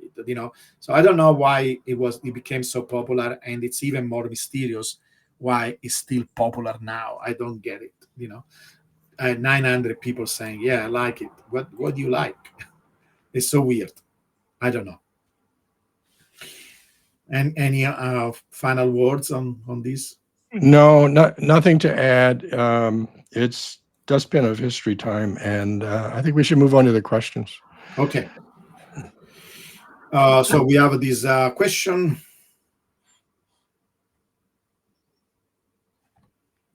We discussed this, right? For example, um, I had like an entire discussion on this last time. For example, we had another discussion about M2, but basically, if you look at directionality, if you're focusing, if you relax the idea that every twist and turns of M2 is predictive of what the price does, then yes, you can say there is a relatively strong correlation between M2 and BTC price uh, that is directional. And some of the major peaks and bottoms and twists in the price seem to at least directionally correlate with between M2 and price. You have to add a delay, and in fact, you can trace different delays and see how well it works. This correlation. You can do different tests to measure the correlation, and 84 days, it's a good quantity. It's not, again, don't take it like why 84 versus 85. It's nonsense, right? There is no a precise date, a number of days it works. It's a rough estimate. It's an average. You want to add anything to this? Yeah, it's roughly been shown by Giovanni, Michael Howell, myself. 10 to 12 weeks seems to be the centroid for the lag there. We call this Granger causality, and it's useful to look at the global M2, not just the US M2, or you can look at the M3, the OECD M3. It's similar. Okay, I'm going to look. We have several other questions, like this one. At what price the Bitcoin avalanche start? I feel like we've been stuck in this range for so long, and we all need this one final clap for it to start. Do you want to comment on this? I don't know what an avalanche is in a collapse.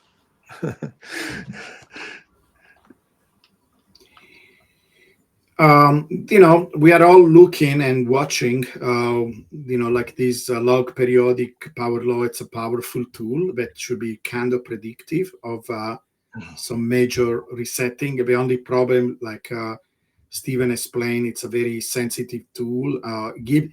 It's all probability, right? It's telling you, oh, there is like right now, Stephen tell us, given the data, how it looks like now, it seems that we are going to have some kind of major correction, and the correction is downwards around end of August for Bitcoin.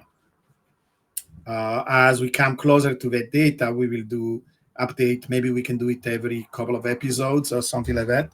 And that, will two things will happen. It's possible that critical dates start to shift to farther away dates as we get more data to basically confirm the pattern. Or the pattern is confirmed. That is one of the things that actually, one of it, when you run these algos, one of the way to determine where the critical event is that as you do this calculation over and over again, there is consistency between the different calculations. So if we see this consistency, then that date becomes more and more uh, probable, because everything is, we are trying to predict the future, right? And the only way you can do it, and you can do it, is in a probabilistic fashion. You can say it's like weather. You can say there is a 50% of chance of rain tomorrow. It's a 70%. Even when I tell you 90%, it doesn't mean that it's going to rain. It's just very likely that it's going to rain, but not 100%. The liquidity backdrop is improved, and with the delay we just talked about, now would be a reasonable timing. We had poked up into bubble space in dollar terms late last year. We've clearly got to break through to another new high. If we want to break through relative to gold, then we should get to 40 ounces of gold. So that would be north of 130,000. So, we'd like to see breakout above, clearly above 110, but then above 120 to, see this next little wave of what we showed in this log periodic model. And what natural phenomena can Bitcoin have an analogy to, like earthquake, avalanches? You can go ahead and answer Well, that. the earthquake analogy is this log periodic power law, which talks about the bubbles. So there is an analogy to there are power law features, particularly in the tails of those things. So in broad speaking, but earthquakes only tend to go one down, not up, right? Avalanches the same way, which was why I paused on the prior question. This is the bubble aspect comes from the herding behavior of traders, so that is a natural phenomena. It's a natural social phenomena. It's the way people behave, and they have behaved that way in stock markets for centuries. Now, we repeat over and over. The main physics analogy is networks, because networks actually are studied as physical systems. But that is the overall trajectory, right? The overall trajectory, all the characteristic. You can go to the detail of saying addresses are nodes. There are links between people that are then expressed by the price, because according to Metcalfe theory, the value of a network should be proportional to the number of links, and we see this because there is a non-linear relationship between price and addresses. That is exactly what you will expect from a network. So there are many pieces of evidence. The overall behavior is network-like. Now, if you focus not just on bubble, because bubbles, the big bubbles that we see, probably these are just the things that we pay attention to, but there are similar behaviors at all the different scales. So it's almost like you have two overlaying type of physics. One is, and Stephen has explained it very well. He has this terminology where he calls the more power law like behavior the core power law, and then he calls all the other type of behavior, he calls it turbulent flow. So a turbulent flow is another analogy. Look, analogies, even in physics, when we say, the oscillation of a star look like a spring, because we literally use a spring little model, or when people found quantum mechanics, because we had this toy model of little spring representing the atoms that were attached to the solid of a matter that we are studying, like a metal, for example. And that model didn't work because it was supposed to be quantized. But people use like little toy models, and then analogy at a certain point break down, right? And so you have to use many different analogy, understand where the analogy can be applied, where it breaks, where it doesn't hold anymore. So I will say mostly that we have two different type of behavior that kind of work together. One is the overall growth that is very organized, very orderly, and it can be explained with the network, the physics of network. And then we have this more, the word is criticality. We have these critical behaviors that are associated with the daily changes in price, with the bubbles, with bull runs, etc., with behaviors that deviate from this long-term trajectory. And that is more similar to this entire field of study called criticality, critical phenomena.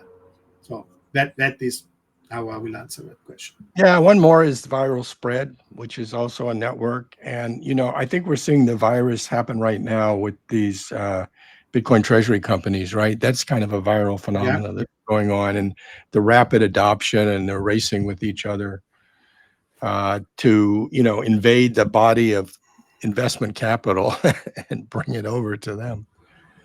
Yeah. So, and again, he's asking a lot of questions, but it's good. Uh, so he's saying this. I think he thinks that I believe in cycle, you don't believe in cycles. Is that the case? Yeah, I think that's kind of true. I think I'm less of a believer, shall we say, in cycles. And I think the cycles are breaking down. I think what I just showed you on entropy is about cycles breaking down. So I'm not convinced that, well, I am convinced that the cycles are getting weaker and that the bubbles are decaying. And Giovanni agrees with me on that. And I'm not sure that we're going to get another cycle. The entropy is being drained into other structures, not necessarily well-formed bubbles. But I don't know yet. It could go either way. Yeah. So I don't disagree with that. The only thing maybe I add is that humans tend to be cyclic, and there are many cycles that were existing before Bitcoin, and people have followed them for microeconomic cycles. So it actually will be really surprising if we don't see any cyclical behavior in Bitcoin at all. What will be different probably, and I don't see any disagreement between me and Stephen there, is how strong these cycles are. Before Bitcoin, cycles were crazy, right? The first ones, we went 10 pair away from the power law. So, and the extraordinary thing was that we went back to the power law. We Right, didn't right. break the power law overall trajectory. Had this crazy deviation that could have broke that overall trajectory. And instead, he wanted to correct, and he corrected almost by eliminating whatever deviation and compensating for it. That is extraordinary. Uh, so we are going to see less and less crazy behavior, but I don't see. It will be surprising if there is no cyclic behavior at all. That Bitcoin, we have different scenarios. One scenario could be that we simply follow the power law and we see some deviation from that, but nothing that you will call like a peak or a bottom or whatever. Or we still have some level of cycle, with certain very precise tops and bottoms, but they are faint. They are much weaker than before. So we will see by the end of this year, we will have some more data to understand which one of these scenarios we are following. Do you agree with that, Stephen? Yeah, I generally do. There could have been a shift between the halving driven cycles, which could have been just largely psychological, not really stock to flow, but just the psychology around the halvings. And of course, there was big supply impact for the first couple towards more things that are liquidity driven and macroeconomic driven. And I've shown that, you know, when you get liquidity a certain threshold, that can be a trigger for a bubble. So the nature of the cycles may have changed, and that also changes the periodicity. And we have some questions like forest grow or other phenomena. Um, there are many phenomena that behave in nature that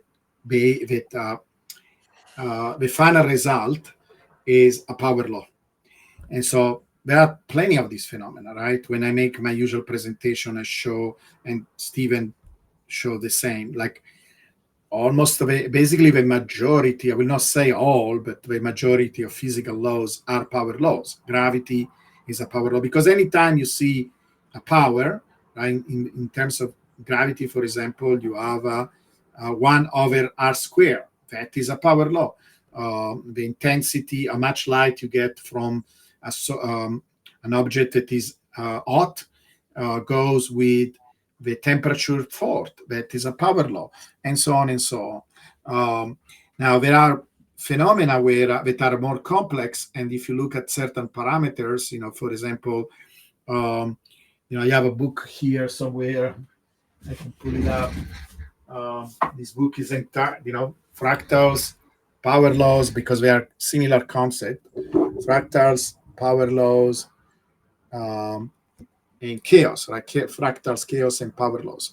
And there is at the end of a graph talking about forest. At the end of a book, we have an example, like a toy model. We have this example of a forest fire. Do you know this book, Stephen? You have I this don't book? know. We have an example. In fact, you can program it yourself. You can ask ChatGPT to write this code for you, and they are calculating. They are making. This is one of the things sometimes physicists like. We make like a little game and say, "Hey, these are the rules of a game." Right? Very simple rules that you have control, and then you run a simulation. Like here, we have certain rules of how what is needed to uh, burn a particular tree in this file, the spacing between the trees and so on. And what you get in the end, if you run the simulation, you have a graph. Let me see.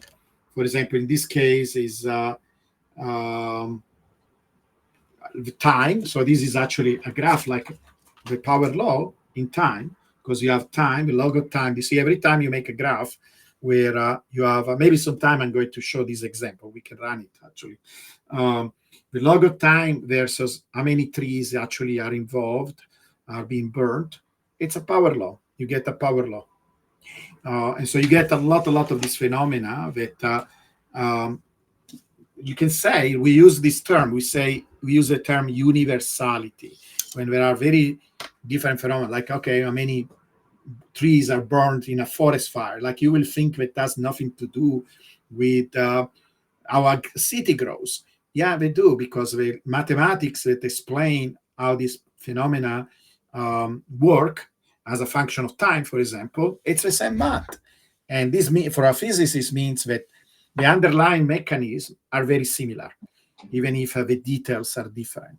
So you can make a long, long list of all these different. And yes, fractals is not exactly, but it's a related topic because it has to do with scale invariance. So when you have something that happens at many different levels and many different scales, we call it scale invariant. Fractal is one of the most fundamental property of fractals.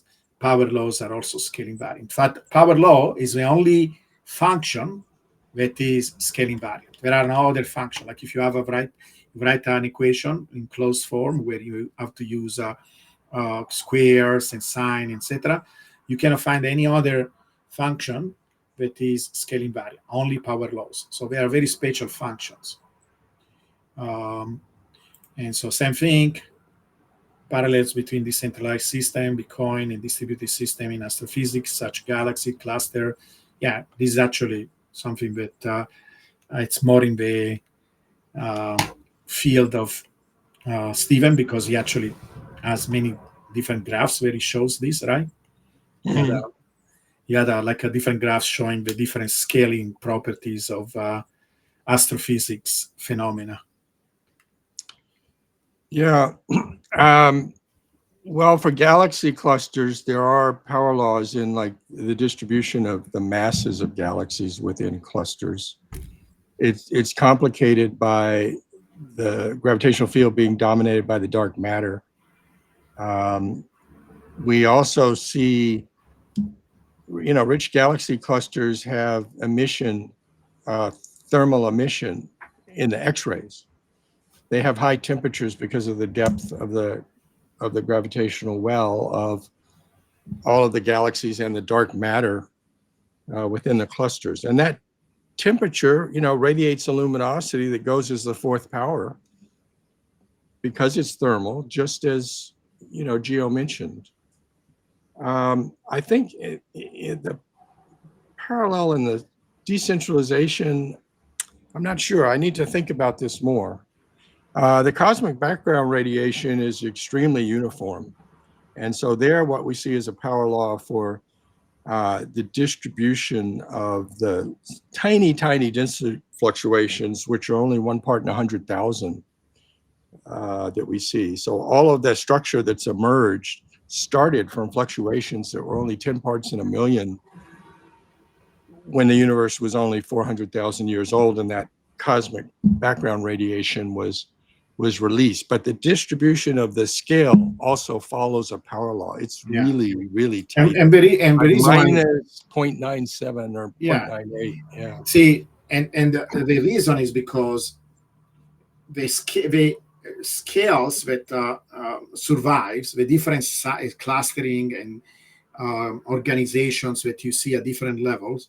The only one that survive, right? Because in the beginning, you have everything.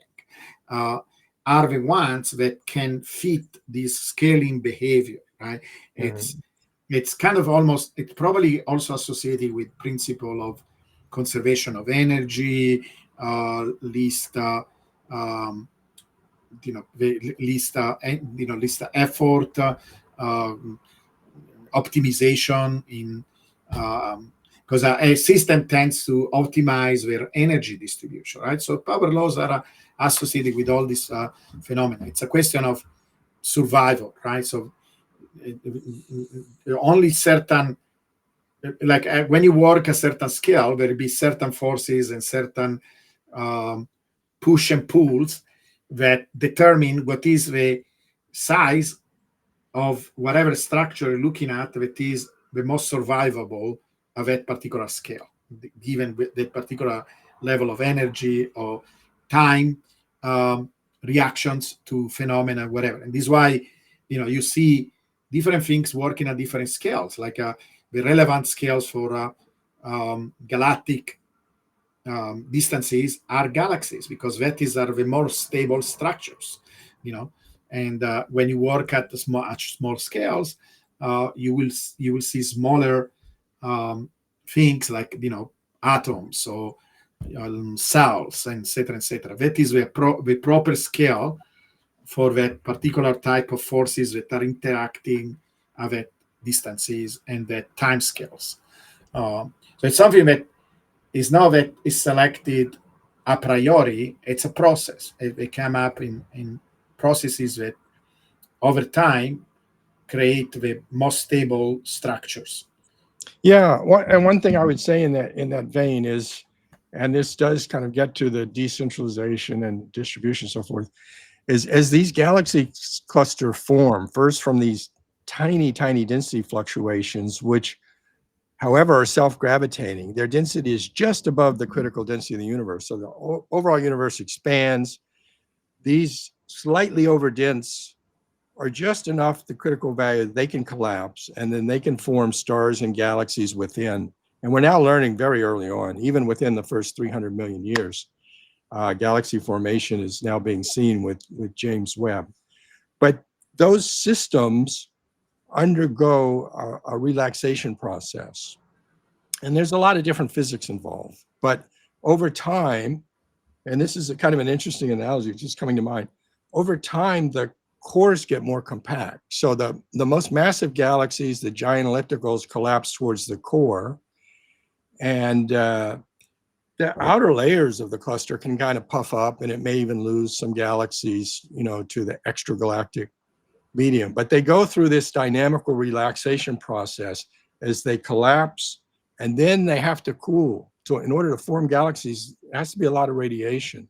And this is what ordinary matter can do and dark matter cannot. So they go through these complex formation processes. They have this thermal radiation, and they also form black holes. There's a lot of things going on. There's feedback there. But there is this kind of relaxation process that they go through. And that's a little bit like distinguishing the core power law behavior and the fact that these bubbles are coming down in strength Yeah, with time. That's a little bit like a dynamical relaxation. yeah, like a noise over a long period of time cancels out, right? And you see the signal. And these power laws tend to be the signal in systems that have many different things happening at different scales, many different forces, many different interactions, etc. Right. So this is why it's so relevant for Bitcoin, because you see all these behaviors happening at many different scales. Right now, we're having big companies, big organization, bigger institution coming in, and they act and work a scale that are irrelevant for an individual. And then you have also individuals. So, but you have all these different type of behaviors and things happening in the market, and they organize themselves as power laws. This is what happens everywhere at all, many, many different examples in nature. So there is a one-to-one relationship between these two things. Now, this other question is, I think, very interesting, even if I don't like the term scarcity, but I think I understand what we are Yeah, trying to ask here. it converts unlimited energy, right? Because the hash rate keeps going up very rapidly. The energy has grown more modestly the last few years. It's about 21 gigawatts now. It is definitely a physical bridge between the energy economy and the information economy. It is in many ways, in multiple different ways. It is, it is the first truly digital asset that's grounded in real world energy. And of course, lots and lots of cryptography. I like to call it encapsulated energy. And so this is money that is grounded in energy. This is the first true energy money that was first called for by a Nobel Prize winning chemist in 1921 in a paper that he wrote about the idea of having virtual money, if you will, uh, in the form of energy. And others have talked about it, including Bucky Fuller and so forth in the 1960s. Indeed, it's energy to bits. Yeah. Energy to, it's really electrons to bits, but they're very So special, highly encapsulated time chained bits. one of the most important questions that we hear about Bitcoin is where Bitcoin gets its value, right? So I came up, it's just a model. Of course, one could come up with equivalent principles, ideas, but I came up with what I call the value triad. There are three, it's basically like a stool with three legs. And if you take even one leg, the thing collapses. If you add one more leg, you add stuff that you don't need because it's all what you need. And one is the ledger. We have a perfect ledger where we keep all the transaction, etc.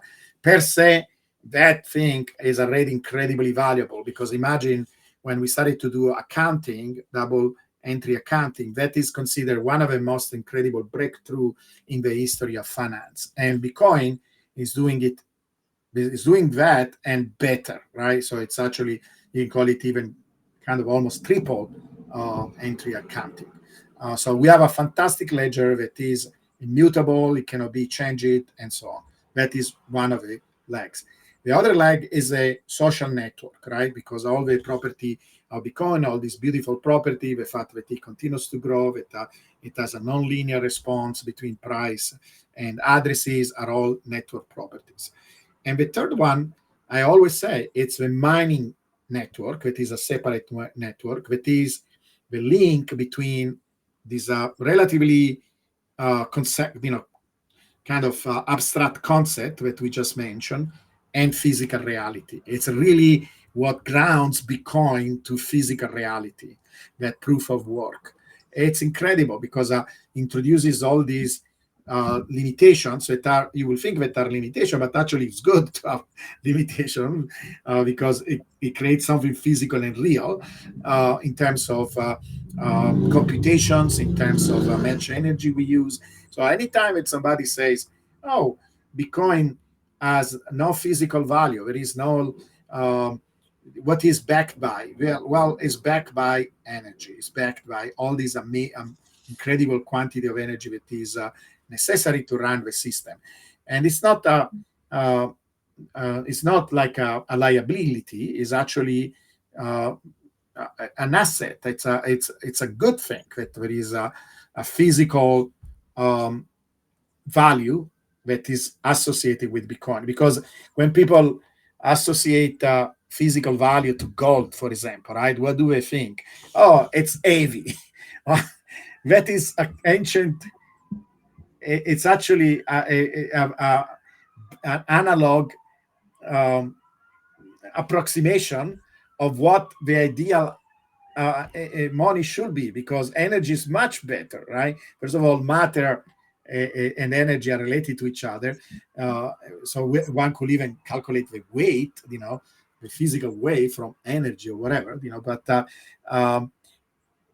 it's a much more important concept than weight itself, right? Because you have it has all the good thing of weight.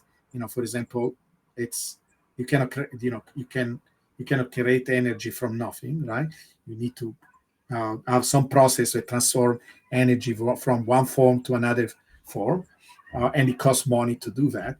Um, or effort or whatever you want to call it, but also it doesn't have a limitation, like you can move it relatively quickly from one place to another and so on. So energy is much better physical real concept or quantity to be associated with your money than mass, for example, or weight.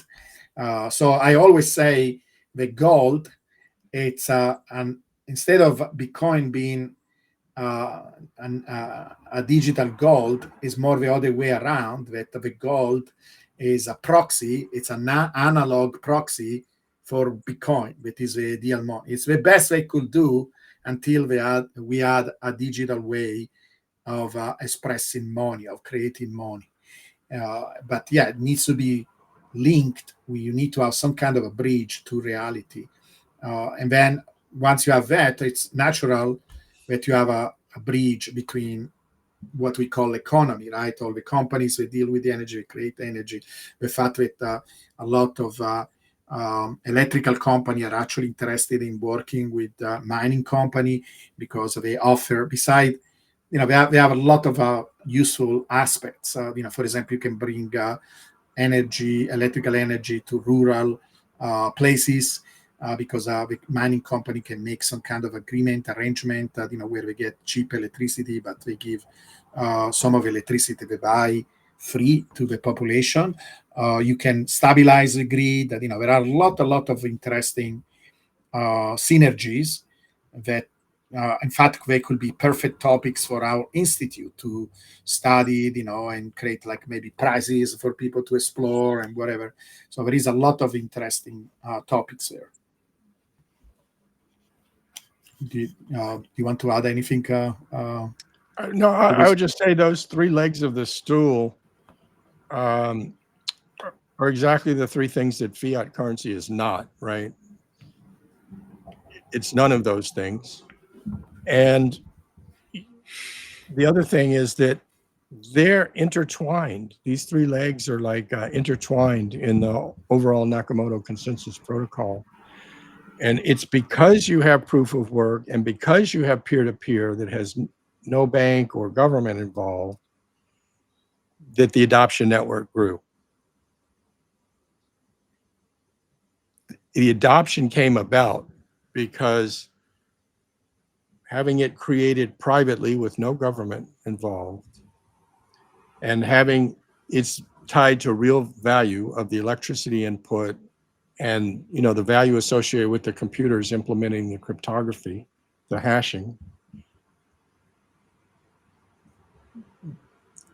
That security, that high level of security, is what gave people the initial confidence in it and growing confidence in it.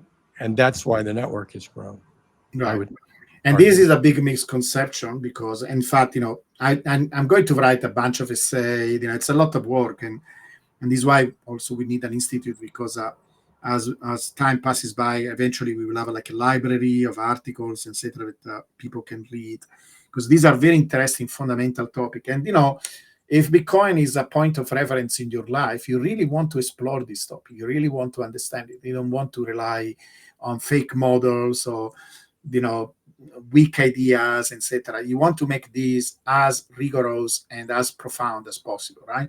And so this idea of scarcity for me is very important, because I think people confuse it so much. But Stephen says something very fundamental, that is, you know the idea that many people associate with scarcity, for example, the fact that we cannot dilute uh, the system, right, by a third party intervention. That kind of, it's one of the things that people call scarcity, but it's not really.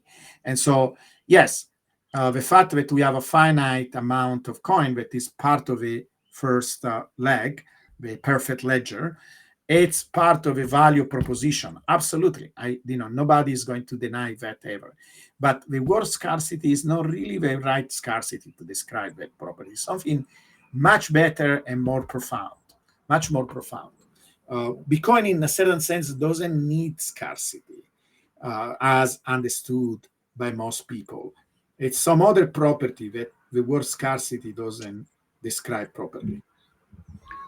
Aristotle used a different word. He said intrinsic value.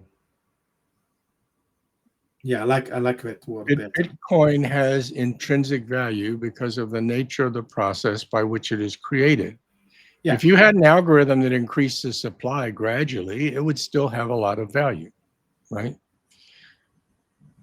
Not as much, but it would still grow as a power law. yeah. I like that because we need to start to move away from negative concepts, right? Because scarcity also historically, if anything, has been associated with countries fighting over resources, etc. And we are insisting over and over, right, that Bitcoin supposedly is going to end the war or make them more difficult. It's you don't need to necessarily decide that by entering the Bitcoin system you're going to cooperate, but the result is the same. The result is Bitcoin behaves as a cooperative system, like it's a non zero sum game. It's not a zero sum game, it's a non zero sum game. And so when you talk about scarcity, you evoke all this concept, right? Competition, fighting over resources, and stuff like that. So I think we should move away from that concept and come up with something better. But yeah, the energy component is fundamental. I've been saying for a long time value. Right. Bitcoin Yeah. converts energy into value. Value. Absolutely. Yeah. And value, if you think about, right, because the beauty of science is that um, it it's grounded in reality, but it gives us direction. And that is one of the things that many times science kind of failed a little bit. In the beginning, no, because in fact, in the beginning, science was called natural philosophy. It was a form of philosophy that was grounded in nature, in reality. Okay, or you can call it reality philosophy or philosophy of reality. And philosophy is a beautiful word. It means the love for knowledge, right? And so all these things are becoming philosophical topics in the end, because if you think about, right, all what we do in life, it's about value of some kind, right? Some kind of hierarchy of value. The food that you eat, it's a form of value, right? Something that it's a necessity, but and then you build these hierarchies of value. And Bitcoin, it's an amazing thing because it's all about making this value quantifiable, and mathematical and real and um, objective. It's an objective way, the most objective way, because value, of course, it's also subjective, but it's the most objective measure of value that we have. All meme coins and all altcoins that don't use proof of work have no intrinsic value. Yeah, it's correct. It's Yeah. absolutely correct. Uh, Okay, guys, and we actually answered this question before. Like, anytime you have a system that some kind of scaling principles, right? So it's a very complicated topic, and I mean, not complicated topic. It's a complex topic. There are a lot of facets to it, but I suggest you to start to listen to this beautiful online lecture. It's called "The Surprising Math of Cities Corporation." These concepts are being introduced there, and if you really want to go deep, then there is this beautiful book that is called Scale. I started to make a bunch of videos. Maybe sometime me and Steven can do. Yeah, we can alternate. Maybe once a month we can take. What, that could be actually interesting way of doing our episode, Steven. Maybe once a month we mhm. can take a chapter Do a from the chapter. book and discuss it. You can do half, I can do half, and it will be also basically an introduction to the book, to the concept, and they will give us some material to talk about, because we are trying to do all the time new research, new funding, but it's not easy, right? Research needs time, and that puts a lot of pressure on us. But we can dedicate at least one episode a month to discuss the book, and we can do a book review, and then maybe we can switch to other books. There are many other interesting books. There is another book that is really cool that is called How Nature Works, that also talks about all these critical phenomena, etc. That is also a great book. There is a book by Barabasi, that is the physicist that studied networks.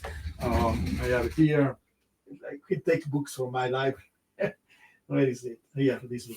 It's called Linked by Barabasi. So if you want to understand networks, and these are very beautiful books because they're written by professionals, in fact, leaders in the field, and they go but there is not even an equation inside. If you don't like equations, it's mostly concepts, but you go really deep in understanding the concept by reading this book. And there are audible versions of this book that if you're busy, driving, you can listen to that. Anyway, guys, thank you so much for all the nice questions, and we will see you next week. Thanks for joining. Thank you, everybody.